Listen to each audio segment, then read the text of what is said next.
आप सभी को मेरा नमस्कार। आज की वीडियो में आप लोगों को रोग के बारे में बताने जा रहा हूँ। रोग अर्थात बीमारी।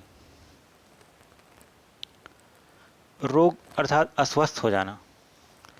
शरीर या उसके किसी भाग की वह अवस्था जिसमें उसके कार्यों में विसंगति उत्पन्न हो जाती है। जीव शरीर के संरचनात्मक तथा क्रियात्मक रूप से विकृति उत्पन्न हो जाना, अर्थात हमारे शरीर का सुचारू रूप से कार्य न करना। किसी प्रकार से हमको कार्य में मन ना लगना, खाना खाने की इच्छा न होना, बच्चे लोगों की खेलने की इच्छा न होना, ये सब रोग कहलाता है। रोग असामान्य विकृति है जो हमारे शरीर में उत्पन्न हो जाती है, और ये जो विकृति उत्पन्न होने के बहुत सारे कारण हो सकते हैं। तो पोषक कारक हो सकता है। पोषक कारक में जैसे प्रोटीन, कार्बोहाइड्रेट, लिपिड की कमी। रासायनिक कारक में हो सकता है आपको बाह्य रसायन या परागकण जिससे आपको छींक या एलर्जी उत्पन्न हो सकती है। जैविक कारक भी हो सकता है, भौतिक कारक भी हो सकता है, और यांत्रिक कारक भी हो सकता है। तो रोग अर्थात हमारे शरीर में उत्पन्न होने वाली विकृति या असामान्यता है जो हमारे शरीर को सुचारू रूप से कार्य करने के लिए रोकता है। उसको हम लोग रोग कहते हैं या बीमारी कहते हैं। रोग को मुख्यतः दो भाग में बांटा जा सकता है। पहला है जन्मजात और दूसरा उपार्जित। पहले देखते हैं जन्मजात।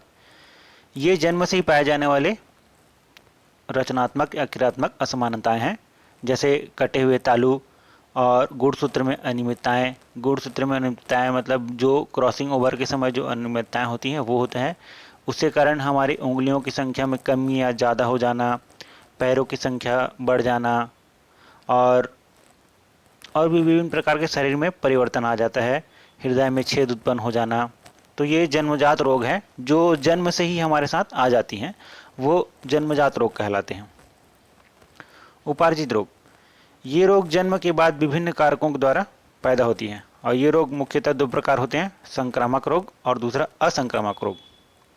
तो पहला देखते हैं संक्रामक रोग। इस प्रकार का रोग एक व्यक्ति से दूसरे व्यक्ति में आसानी से फैल जाता है और पूरे समूह को रोगग्रस्त कर सकता है। यह सर्वाधिक हानिकारक होता है क्योंकि यह फैलता है, इसलिए ये बहुत ज़्यादा हानिकारक होता है। इसका अचानक बड़े क्षेत्र में फैल जाना महामारी कहलाता है, और इसमें लाखों लोग, करोड़ों लोगों की जान जा सकती है। उदाहरण में आता है टीबी, प्लेग, सर्दी जुकाम, खांसी, बुखार, ये सब संक्रामक रोग कहलाते हैं। 1800 के आसपास प्लेग एक बहुत बड़ी महामारी के रूप में आया था, जिसमें बहुत सारे लोगों की पूरे विश्व में जान चली गई थी। तो वो एक संक्रामक रोग है जो चूहे के द्वारा फैला था, जिसका रोग कारक था पास्चुलेरिया पेस्टिस। यह मुख्यतः वायरस, बैक्टीरिया, फंजाई, प्रोटोजोआ के द्वारा होता है, और संक्रामक रोगों से हमें बच के रहना चाहिए। जो ग्रस्त है उससे दूरी बना के चलना चाहिए। और अभी के समय में, वर्तमान परिस्थिति में, कोविड-19 बहुत ही बड़ा संक्रामक रोग के रूप में उभर रहा है, जिससे बहुत विश्व में अधिकांश लोग रोग ग्रसित होते जा रहे हैं।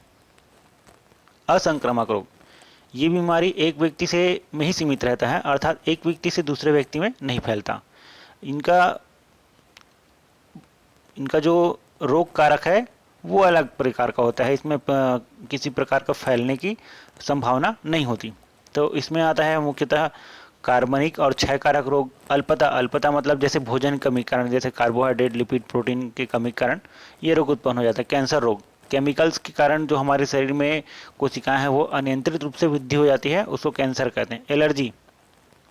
एलर्जी मतलब किसी पदार्थ से आपको एलर्जी हो सकती है, छींक आना, खांसी आना, ये सब एलर्जी रोग में आते हैं।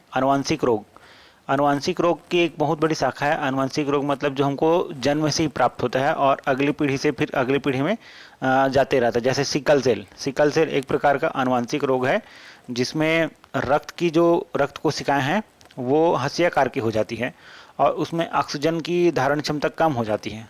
तो वो एक प्रकार का आनुवंशिक रोग है। इस प्रकार से ये रोग का जो ये पार्ट है, ये भाग 1 है। इसके बाद हम लोग जीवाणु से होने वाले रोग, विषाणु से होने वाले रोग के बारे में बताएंगे। यदि वीडियो अच्छा लगा हो तो प्लीज़ लाइक एंड शेयर कीजिए। धन्यवाद।